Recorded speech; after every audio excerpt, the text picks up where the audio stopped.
All right, well, welcome everybody to the October MxG meeting. It's great to see everyone here. Good to see some new faces and many old ones.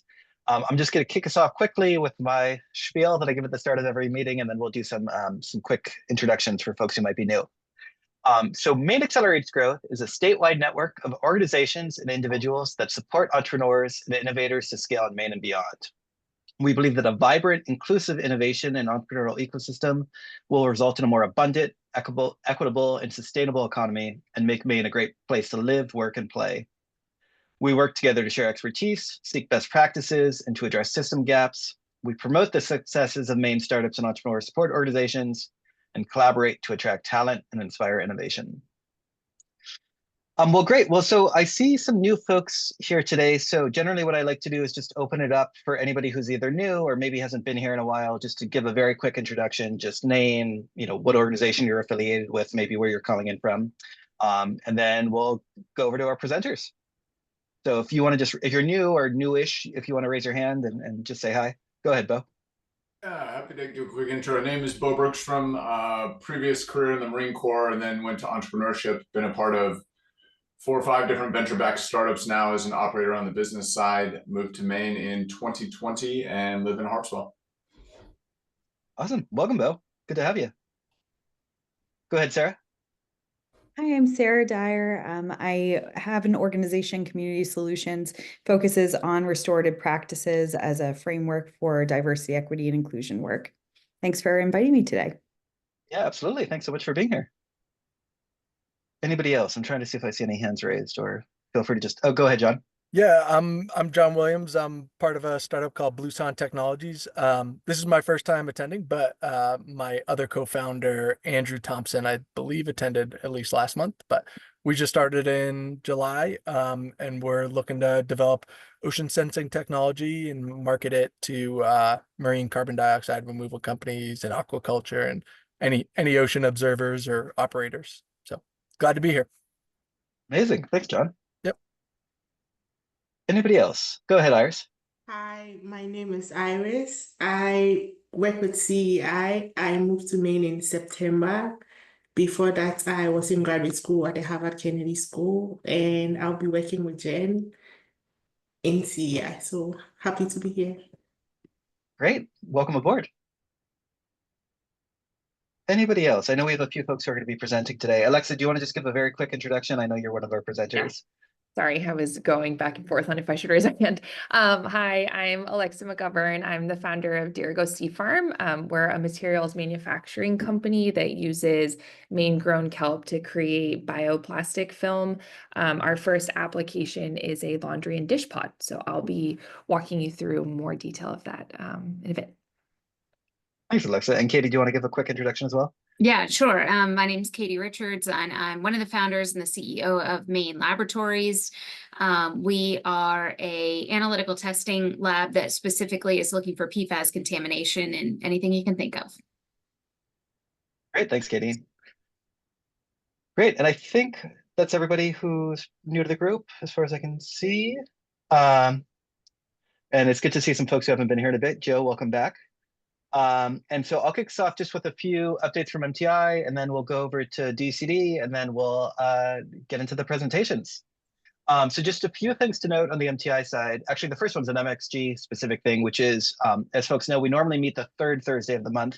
Next month, November, will be meeting the second Thursday of the month, which is the 14th, because I'll be traveling on the third Thursday.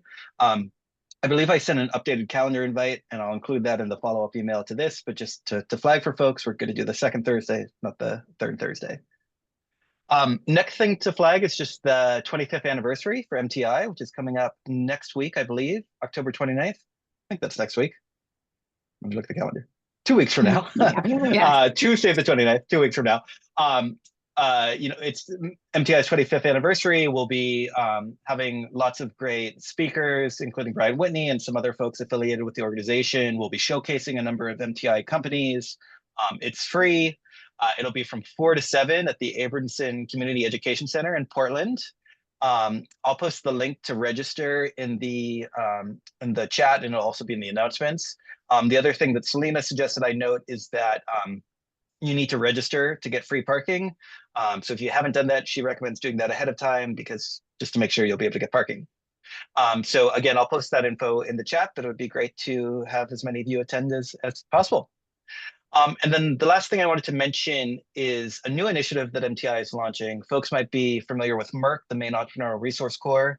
That's an initiative that MTI has to help businesses hire consultants for short-term needs. It's funded through the Domestic Trade Program. One of the emerging needs we've seen from a lot of the companies utilizing MRC is around AI. So MTI is launching a new initiative we're calling MRC AI, and it's really designed to help demystify AI for Maine-based businesses who might be interested in implementing it as part of their business model.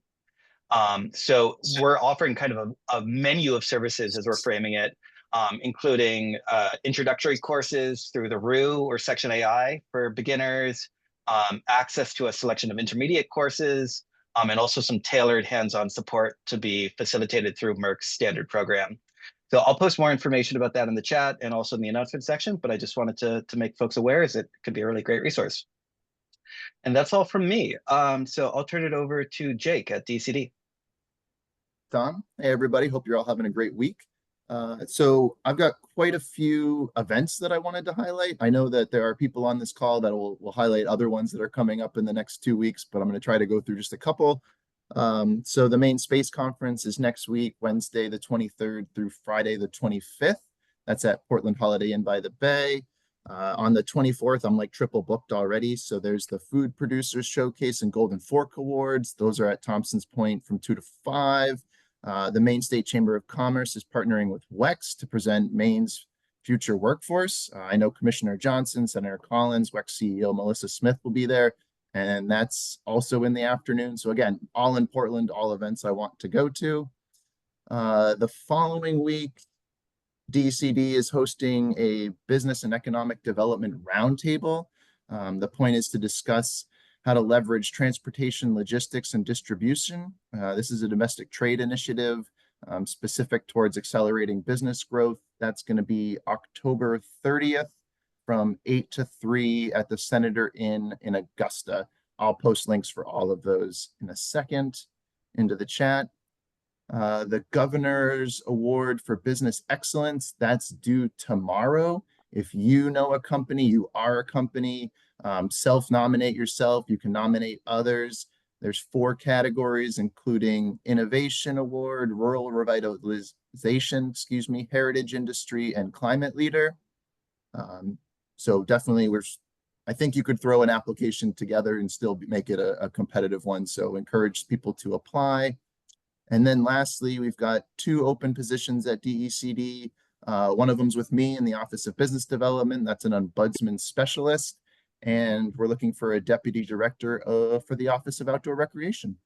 So I'll finish up with that. Thanks, Tom. Awesome. Thanks so much, Jake. And we'll make sure to include those all in the notes, just so if folks don't get a chance to jot them all down. But thanks so much. Caitlin is going to give a very quick update on Launchpad, and then we'll turn it over to Katie Richards. Hi, everyone. I'm Caitlin Willett with Gorham Savings Bank. Our Launchpad live pitch event is coming up on Tuesday, the 22nd.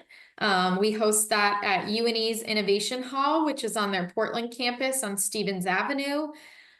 We have a social hour that will start at 4:30. So come out and meet and mingle with entrepreneurs and all of the ecosystem.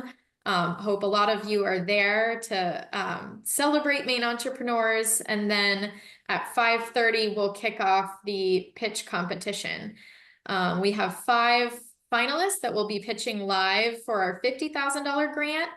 Alivo, let's see, Kinotech, Diggables, Bijou Build, and Kene will be pitching live on stage. We also have 5 emerging finalists that have submitted video pitches that will play for our $20,000 Emerging Award. One of them is here on this call. I know we're going to hear from Katie at Maine Labs later on. She's one of our emerging finalists along with Grays.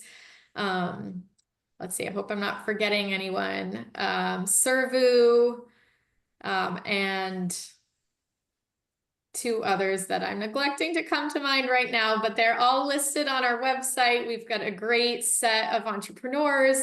Again, Launchpad is on Tuesday at UNE in Portland. I'll post the link to RSVP in the chat and in the meeting notes, and hope that many of you will come out and celebrate the finalists and Maine entrepreneurship with us on Tuesday. Thank you.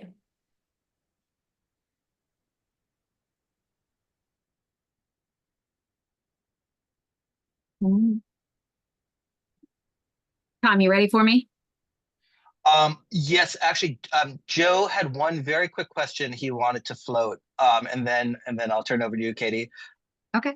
Yeah, this question's for the group, and you don't, is anybody besides Central Maine Growth Council, Dirigo Labs, pursuing an EDA built for scale capital challenge grant at the end of this month? Nobody's aware of anybody. Okay. Well, Dirigo Labs is looking for partnerships on that to create an impact fund in Central Maine. So thank you. Joe, I think I always get the EDA ones confused, but I think Fame and Rue and Maine Venture might be doing something. Yeah.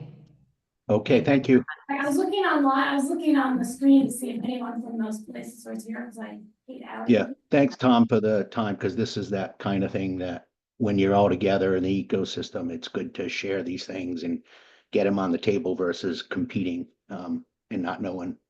Yep, absolutely. Thanks all.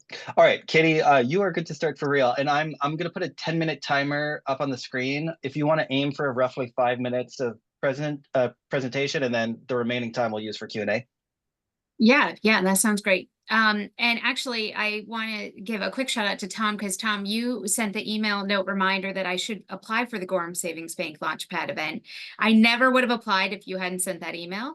And then Caitlin, thank you for the infrastructure in applying in the process, because even just recording that pitch video, the 2 times, one for the initial application and then also for the live event, I mean, that 100% took me out of my comfort zone, is nothing I've ever done before. And so sometimes it's just learning from the process that is a benefit. And so thank you very much. It was a fun process. So I am the CEO and one of the founders of Maine Laboratories. We are the first lab that's been accredited to do PFAS testing. And that was in February 23 when we passed that milestone with the Maine Lab Accreditation Program. It's a family business. It's my husband and I that founded the company. He is a analytical chemist, PhD chemistry professor. And so we started the company because I was trying to find a way to get a PFAS test. I couldn't find a way to easily access one as a homeowner. And we started talking about what it would take to do it. And then I started Googling. I'm like, well, who's actually doing this in the state of Maine? And I found out nobody was doing it. And I said, hey, Chris, I would like to open a business. And he said, whatever you want, Katie, you can do whatever you want. And then I have gotten him into this big, massive project. This has turned into a lot bigger than what I thought it was going to be. And that's what's so exciting. So actually my presentation today is really focused on the growth of Maine Laboratories over what I would call a relatively short period of time. So we had the idea in the summer 2022. That's when we sent in our LLC paperwork for the state of Maine. And then that was June 2022. By February of 2023, we had acquired a building, hired our first employee, had all of the massive equipment delivered, and then we were accredited through the Maine Lab Accreditation Program in February of 2023. There is somebody from the DEP, when I submitted an application for a grant, told me they thought that my timeline was completely unattainable. And they did not believe that we would be accredited by February 2023. And we did it. We did, even though they thought I was totally insane. So 3 big parts of our mission. One is to make sure that individuals have access to the data. So our website is set up to allow anybody, individual homeowners, to order a PFAS test really easily, and then be able to give them the answers that they want.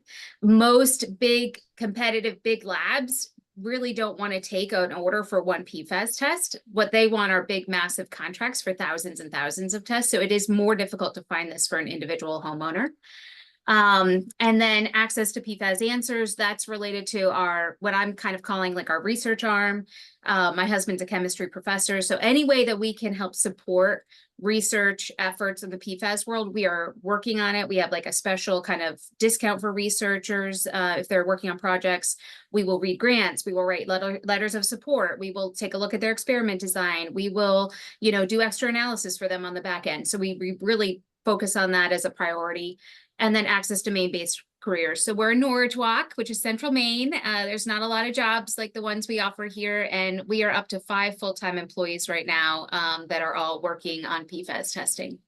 I'm actually going to skip this slide because I'm watching the time. I hope folks know what PFAS is. It's a contaminant, man-made, it's everywhere.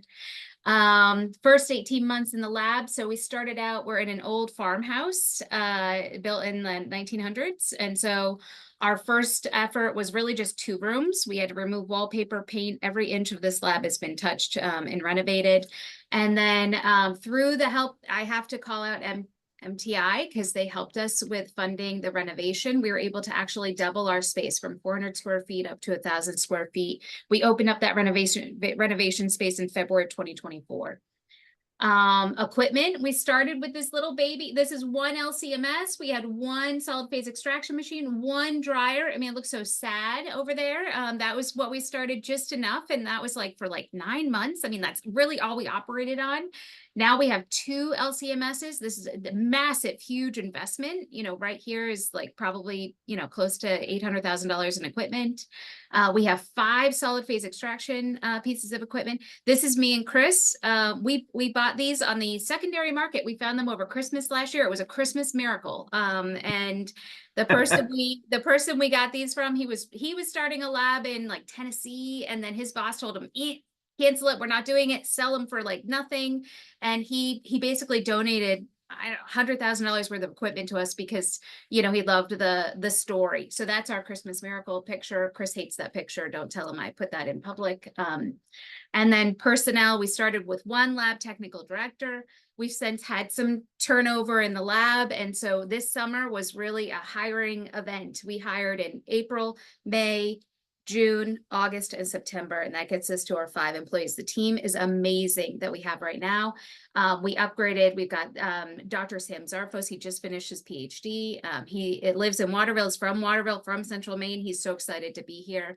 And then just an excellent group of people that have rounded out the team. And milestones, I think I've talked about almost everything here. The biggest milestone is that we just recently in September achieved our NELAP accreditation for EPA method 1633. That's another level of documentation that's required above the Maine Lab accreditation program. It's a massive milestone for us. And then what's next, we'll be expanding into other states associated with that NELAP umbrella accreditation. And we're also looking to pursue DoD ISO 17025, which is a big, big deal for labs to be able to get that. Okay, I know I'm over my 5 minutes, so I've left 3 minutes and 34 seconds for questions. Well, we had a couple in the chat from Anthony and Cindy. Cindy was wondering, do you just process water, or what sort of can you do soil, other media? Anything. Our goal is to be an expert in all things PFAS contamination. So water, soil are the most popular for homeowners, but we do milk and cow serum and forage and plant tissues, animal tissues. We do all the leachates, all the wastewaters. We do sludge, biosolids. I mean, plastics, product testing, anything you could think of. If you want to know if there's PFAS in it, we can test for it. Yay. Amazing. And then I love your enthusiasm, Katie, and I love it's all great because it's so important. Thank you. And then Anthony had a question. Well, we've got a couple more. Kate just put one in too, but are you ISO 17025 accredited? That's coming. That's the DoD accreditation that we're working on right now. I'm actually on my to-do list after this presentation is the DoD application to send in, and we tentatively have the on-site assessment scheduled for February 2025. Amazing. And then Kate's wondering how long from receiving the sample to testing? We receive the sample in the lab, and our goal is we try to shoot for 2 weeks, 10 business days to be able to get you the results back. So we will, and we send the results via email. So it's super quick to get you the results. So we try to turn around in 2 weeks, 10 business days. Great. When we're, Oh, go ahead, Katie. you mentioned that did you say you're trying to get accredited, or you will be able in those other states? Yeah, so the other states, NELAB is an umbrella accreditation program that actually has 14 states under that umbrella. So once you get accredited in one of the states, it's a lot easier to apply, and it's like reciprocal, right? Oh, you went through the work already. Our accrediting body for NELAB was New Hampshire. So we went through the work already in New Hampshire. So like New York, Texas, Pennsylvania, New Jersey. I'm going to be applying for those states, and then they'll say, great, you've already gone through the rigorous, just pay us the fee, and we should be able to give you that accreditation. And then each of the other states beyond the 14, they all have their own special path you have to follow, right? So it's just a matter of time and red tape. So curious about your name and your logo. Do you think having it be Maine Laboratories is going to help you, or do you think you'll need to rebrand in order to make it known that what you do in other states? You know what I mean? That's a great question, Katie. So my SCORE mentor, when I first pitched this idea to him, he said, listen, Maine Laboratories is probably not the right name for you. And I was like, listen, I understand, but this is the first lab in the state of Maine that's doing this, right? And I really wanted to, I grew up in Belmont, right? And my husband's from Skowhegan. Maine people like Maine people to do their work for them. So it was important to me that I was embracing the state of Maine, and that's why it's in my name. So what we also did at the same time I bought the URL for this, I also bought PFAS Laboratories. So when I go out of state to conferences, my swag all says PFAS Laboratories. You can email me, Katie@PFAS Laboratories, and it comes to me.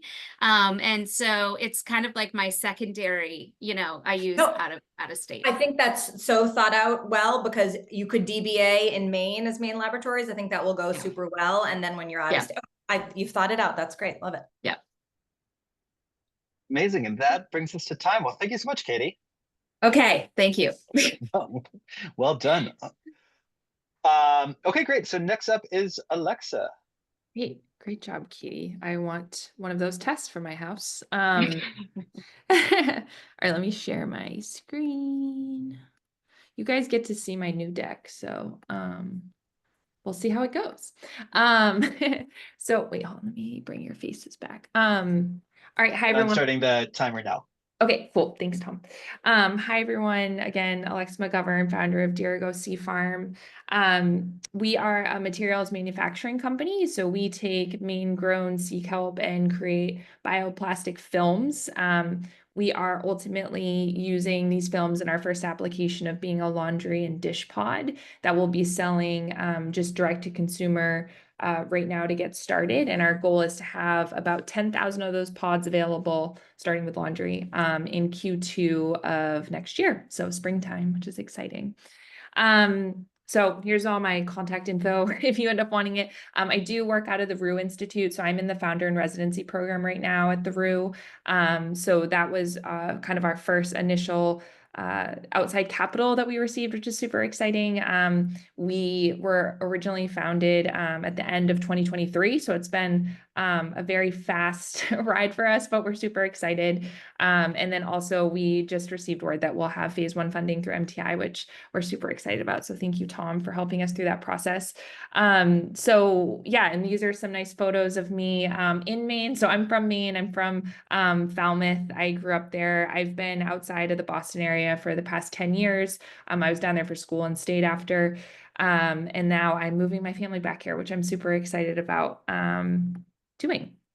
So the problem, so really ultimately there's kind of 2 problems that I think about as kind of the core identity of Dirigo Sea Farms. So the first is laundry and kind of our first application. So really thinking about, there's about 20 billion laundry pods that are used per year. 75% of the plastic that's in those pods actually end up back in the environment. That research was actually done by the Shaw Institute, which is up in Blue Hill, Maine, which is super exciting and validating in a lot of ways. But What we've also found is that microplastic waste has been found in every organ in the human body, and microplastic bioaccumulation leads to chronic inflammation. So while PVA, which is polyvinyl alcohol, it's what's used in these laundry pods today, it's not the worst of plastics, but it's ultimately not being biodegraded in the way that a lot of people assume that it is in our wastewater treatment plants.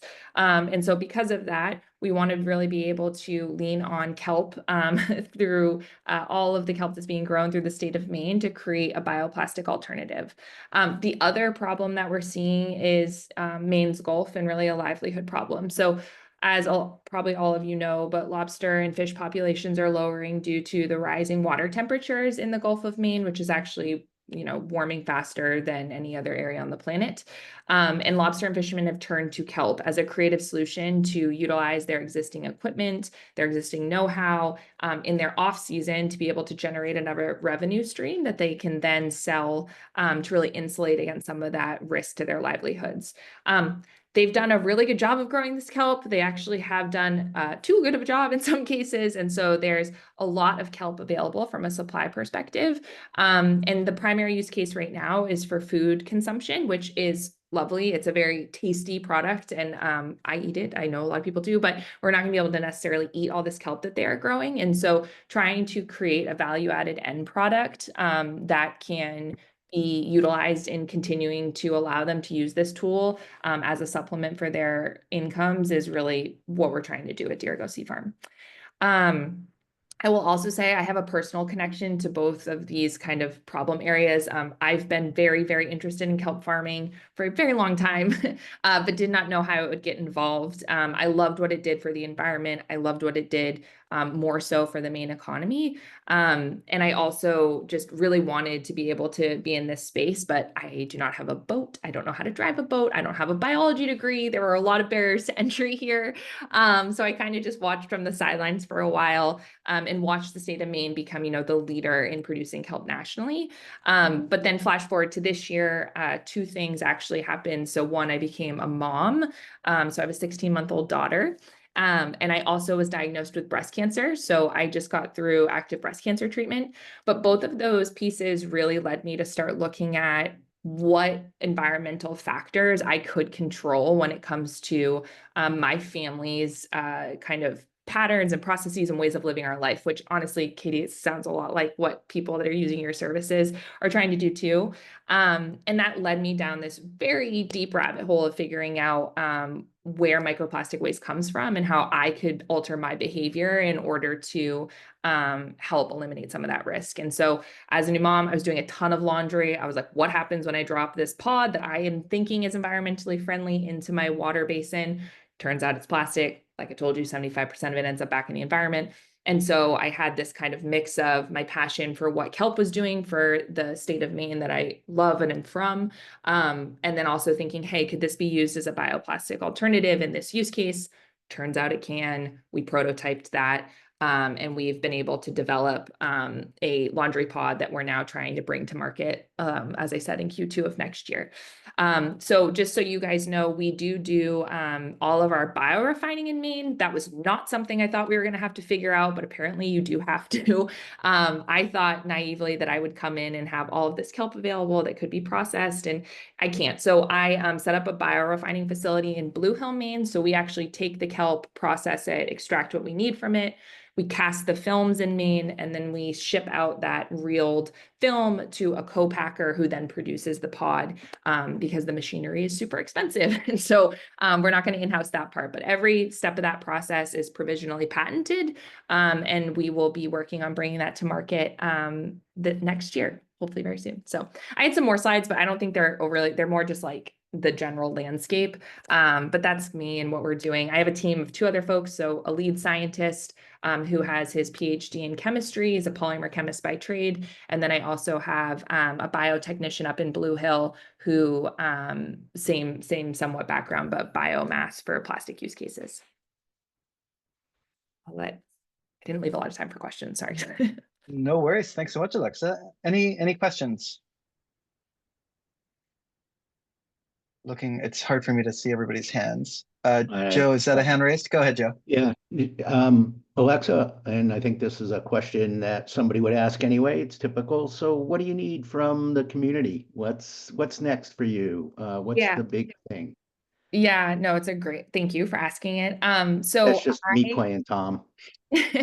So I know I'm very confident that we're going to crush this Q2 goal of 10,000 pods, roughly 400 to 500 customers next year. But I am viewing it somewhat as a precipice around, okay, you're successful, but like now ramp and what's the plan? And so I think it comes to that scaling and ramping that I'm really trying to put the pieces together. And the Rue's been super helpful in trying to help me figure this out. But that comes down to capital and also trying to secure manufacturing space so that when we are successful, we can actually do this at scale. Thanks. Other questions?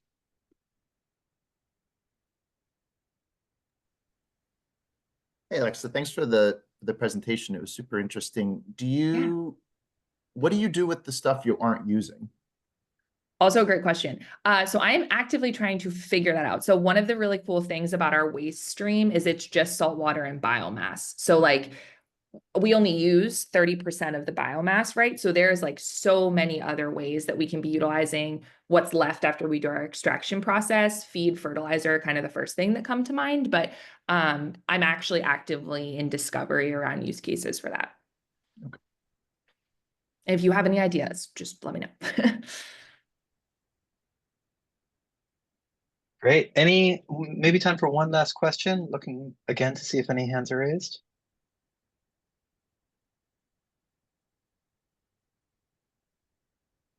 Alexa, All right, well, oh, go ahead. Sorry, go ahead, Katie. it just came to me. Did you come to the Boston?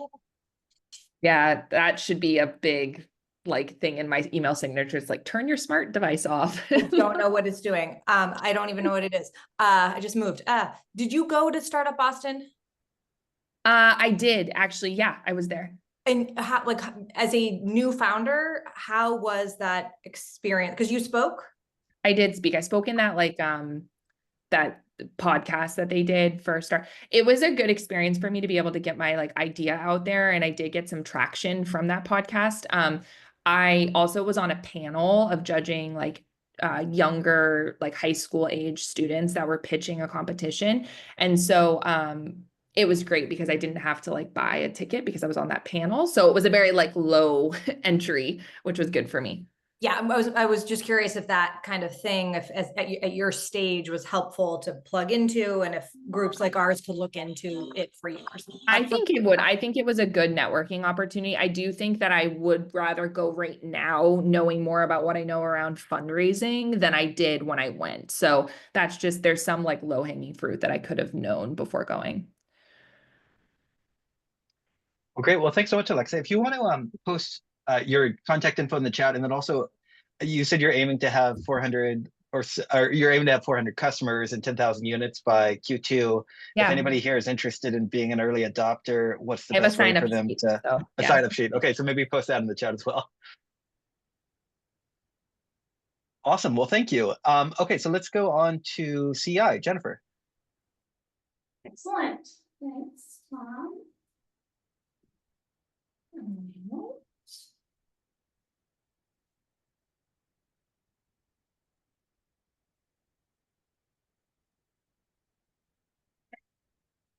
All right. Great. Everyone seeing my screen? Looks good. Good. Okay. Excellent. So yeah, thanks for having me here. I've got sort of two agendas. One is to share an update happening at CEI, and then also we always have new folks on this call, so I thought I'd take an opportunity to introduce CEI to some of you who might not know everything that we do. And again, I'm not going to talk about everything we do. I'm just going to talk about our parent nonprofit, and then specifically some of our programming there. So CEI, we're a CDFI, so like everyone on this call, there's industry lingo, and we have it too. We've been around 47 years. We're Maine-based, and this is some of our outcome information. Not going to go through all this in too much detail, but The important thing, I think, is because of our CDFI certification, we have to follow certain rules and meet certain goals to keep that certification. And then these are some other organizations that we also have some compliance and obligation to. So again, like I said, I guess I actually didn't introduce myself, sorry. So Jen Sporzynski, I'm the Chief Program Officer at CI. I've been around a while, is what I like to say. And I oversee all our programs, which I'm going to talk a teeny bit about for you all. So this is sort of my vision of how we work. We have 3 client-ish focused areas of work. I think many people are really familiar with one little section of one of these areas. Many are familiar with our lending and investment that's run by Dan Wallace. Simply put, lending to businesses or investing in different vehicles. The program work is my area. That is sort of our education arm at CI. And again, primarily with Maine-based businesses, not exclusively, but primarily. And then between the learnings of our lending and our programmatic education, we try to influence state and federal policy to make bigger change out there. So I'm not going to go through this whole slide, but this is some of our programming and what we do in Maine. And the logos are probably some of the cohort-based work that some of you may be familiar with. I didn't put everything on here, and there's no great way of describing this work. So, but really, primarily our work is one-on-one with business owners starting or growing. And then we also do some other stuff. So again, I'm gonna go quickly through this because what I'm really interested in doing is telling you about some of what we're changing. And we're in the second, I guess technically the 3rd year of our strategic plan. So last year, the plan was really talking a bit about acknowledging the work we're doing. It wasn't a huge shift in it, the work, but it was kind of giving us and acknowledging and allowing us to go deeper versus wider in the work we do at CI and with clients. And so less volume, but deeper work with individual businesses. And what we did when we were looking at that, particularly, we looked at some of our outcomes. And when we looked at our business advising outcomes, which is done by it was done by 3 different programs. And then we just aggregated that data and the outcomes. We sort of realized that we could do better when we looked at our outcomes. And I think I want to be clear, like the teams are doing amazing work, but we thought we could go deeper and do better with populations and communities, again, that are important to our CDFI certification and sort of our mission and the reason we exist. And so, you know, we were knocking it out of the park with women-owned businesses, and it's lovely to hear 2 women-owned businesses present today, particularly 2 that have sort of an environmental climate focus, because that's important to us as well. And so again, we wanted to go deeper and wanted to do more, but we then looked at how we were getting paid to do the work, and some of our contracts were limiting us to do that. So we, again, love our partners and our contractors, but we wanted to make a change. And so we have stepped away from a contract we have that does some advising.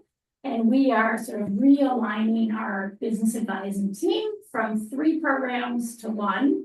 And I think this is very much inside baseball for most of you on the call. And so you're like, who cares? But for us, we're pretty excited and we wanted to share it with you. So we're creating a team. It's 1 business advising team. We will still work with populations and people that are important to CI's mission. And I've listed some here. We have 4 sectors that CEI generally works with, and we're gonna, our advisors are going to gain deeper expertise in that sector work. They're not going to work exclusively in these 4 sectors, but we're going to go deeper in these sectors. As most say, oh wow, way over time, sorry. Okay, and we're gonna go world. So what does this mean to all of you? Basically, we're just going to be, previously, anyone who knocked on our door got business advising, and we are gonna be a little more selective in how we advise, and we're going to work with partners in the ecosystem, any of you on this call, with referring out when they're not the best fit. We will have, it's the same intake process, and we would be very happy to meet one-on-one with anyone on this call who wants to sort of dive deeper in what our matrix looks like. But I just wanted to take the time to share with you all that that is what we're doing. And I'm done with this slide, and that's me. Thanks so much, Jennifer. Any questions?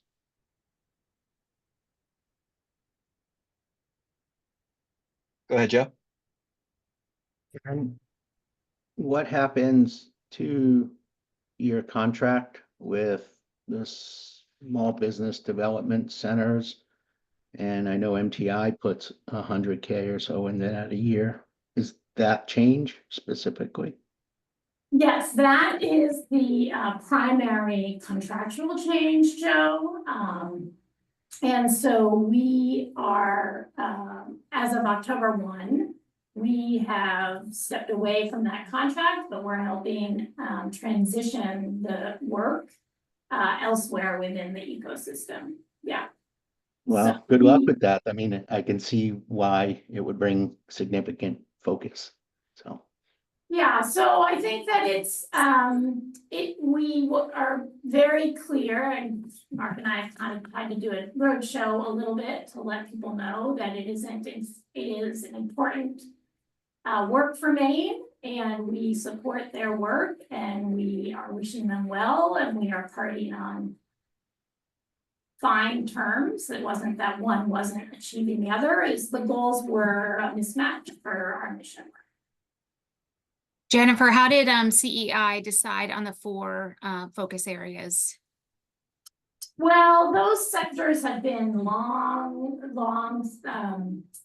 you know, our name is Coastal Enterprises. The very first thing we did 47 years ago involved fish, value-add fish work, and we did a lot of work in coastal Maine. We've, over those 47 years, really expanded to other areas, but we have always done work in the natural resource area. The childcare we have gone in and out of, I would say, in some way with focus. We are very deep in childcare right now, and there's, you know, sort of many reasons why. One is it's in crisis, and 2, it's an important part. It's an important resource to have to build Maine's workforce for other businesses. Thanks. We probably have time for one more quick question if anybody has one. And I'll ask quickly, Jen, if we do have folks who seem like they're a good fit for that matrix, what's the best way to kind of link them up to CEI? Yeah, we have, and we always have had a sort of a button on our website to sign up. Anyone on this call can shoot a note over. I mean, you don't have to know all the ins and outs. You know, we still do answer emails and pick up the phone, and would be happy to have a more in-depth conversation. Yeah, this is really more like, hey, something changed. Now you know to call me. Gotcha. Great. Well, thank you. Do you, if you don't mind just posting your contact info in the chat, just so folks have more questions, they can follow up. Yes. Thank you so much. All right, and on to our last presenter, which is Ewan. Good day, everybody. My name's Ewan McAsh. I'm CEO and founder of OceanFarmr. I've relocated my family here to Maine, so we actually live in North Yarmouth, and we have for the last 12 months. And my background is I did a marine science degree when I was my 20s, and I went oyster farming in Australia. So I still have an oyster farm back home. And the way I got into that industry is that my father had previously been a commercial fisherman. He was looking to get back onto the water, and I had that marine biology degree and an interest in working on the water. And that really set me up and my family on this journey of going ocean farming in the form of shellfish, growing quite a successful business over more than a decade, but then having this challenge of like, how do I actually get off the farm? How do I potentially scale the farm and finance the farm? And how do I take a holiday as I started having a smaller family? And OceanFarmr, the founding of OceanFarmr is really about solving those problems. Like, how do you optimize and scale a marine farm and sort of become more than just a key man operation? And how do you also access finance to grow that farm when you do have it systemized without putting your house up on the line? And that was my journey. For the whole decade of farming, I led borrowed money against my family's home, which isn't very sustainable or resilient, and quite stressful for the family. I might just bring up some slides.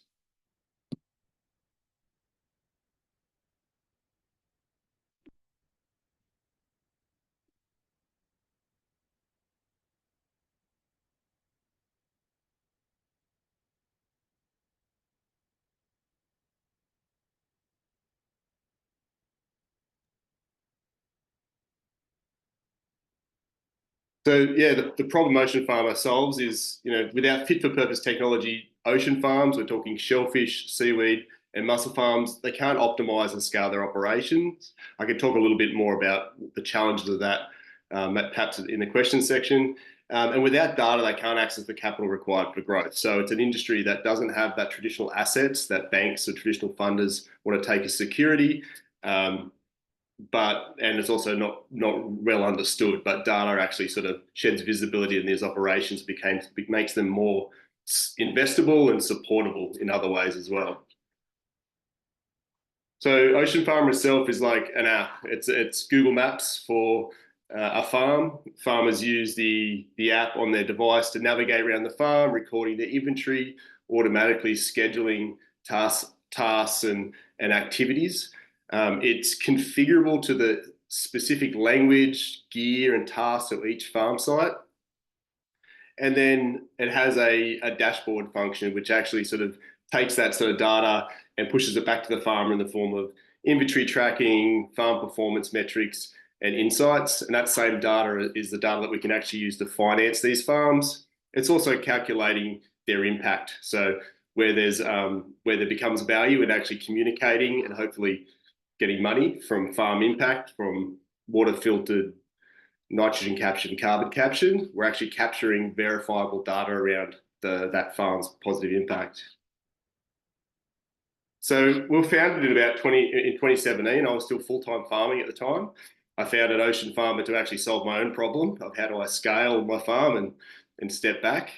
I was also had marketing companies. I had an oyster bar, so I built quite a big business, and it was becoming hard for me to manage that farm operation efficiently. We've now got more than 100 farmers using the platform across the world, across more than 8 different countries. Again, quite a remarkable achievement. So we've managed to be able to create an app that can create value for a farm. Doesn't matter whether you're in Australia, New Zealand. We've even got farmers using it in Southeast Asia or very small seaweed farms. And across whole geographic regions, languages, and sectors. The reason why I'm here in the US is because the US is my biggest market. More than, I think, close to 60, 70 of our farmers here are in the US, 9 in Maine. We've got a really good cohort of farmers using the application here in Maine. And that was one of the reasons I was here. Also, you guys have not just oyster farms, you've got seaweed as an emerging industry, as well as mussel farms. It's also a great place to live of all the places I've visited in the US.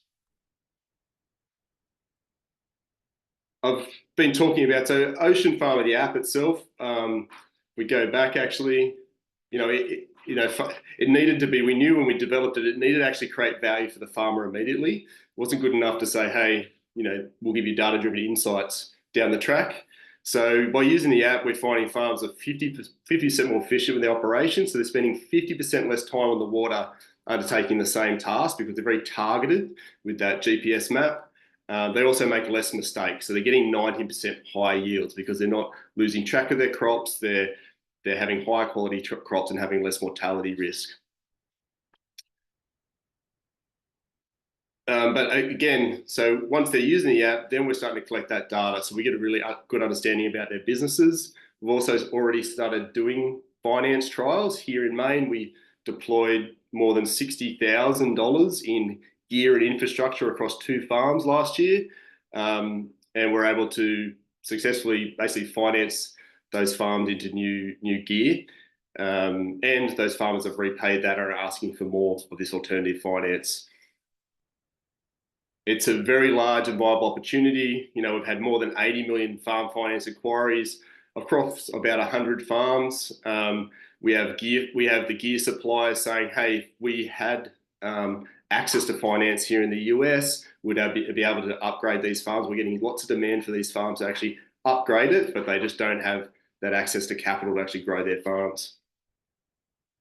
At the moment, OceanFarmr is in the process of relocating its company headquarters from Australia to the US, and part of that focus is actually about getting here in the US and actually building up that customer base. We want to go from 100 farms on the platform to more than 750, and from that sort of base, we can actually launch the farm finance.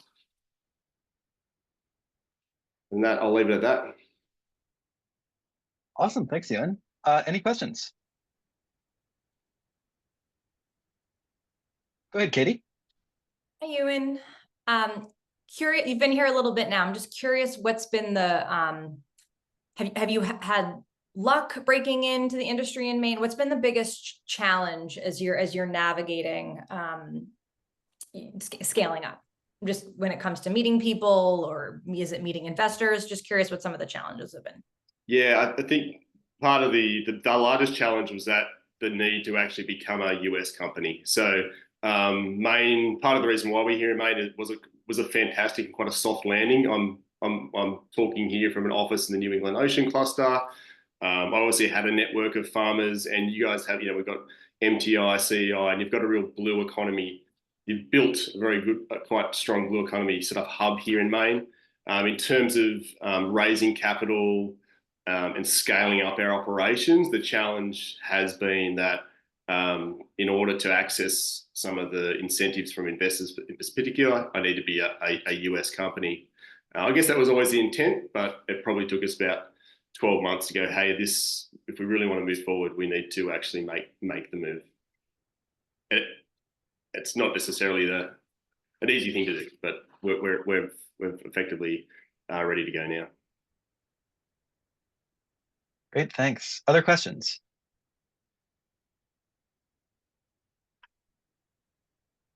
Well, I guess I'll pose the same question that Joe posed a couple presenters ago, which is, in terms of next steps. I know is the fundraising round, is that kind of the key next step for the business, or what are you perceiving as kind of the next important milestones? Yeah, so we've got a fundraising round at the moment, $650,000 convertible note. We're looking to close it, or at least a portion of it, by the end of the month, next month. And then really it is about a sale. So just employing that first sales position here in Maine, and really just ramping up our sales strategy. Over the last 18 months, there has been a focus on finance, but a lot of the learning is that it's a big opportunity, but it requires a bigger team. It's quite risky, and it's quite a heavy lift. It's quite a heavy lift to actually get farmers on our platform using the application effectively, and then financing. They all want the finance, but we have to have farmers that are engaged with the app and are using it effectively. So next steps is, close this funding round, get some people helping me sell, and get more farmers on the platform. Great. Well, thanks so much for presenting. And if you want to pop your info in the chat, just in case folks have more questions or are interested in sharing. I was going to ask, but we're at time, just a little bit about how much it costs, but maybe you can just put that in the chat in case people know farmers who might be interested. Yeah, sure thing. Thank you, everyone. Thanks so much. Well, thank you everybody for coming. A special thanks to all the presenters. And just one more reminder that, well, two more reminders. One, the MTI 25th celebration 2 weeks from now on the Tuesday, the 29th. If you haven't signed up, definitely do that. And then also that next month's MxG will be second Thursday of the month, the 14th. And I'll include that in the follow-up email. And good to see everybody. Take care. Thanks all. Thank you, Tom.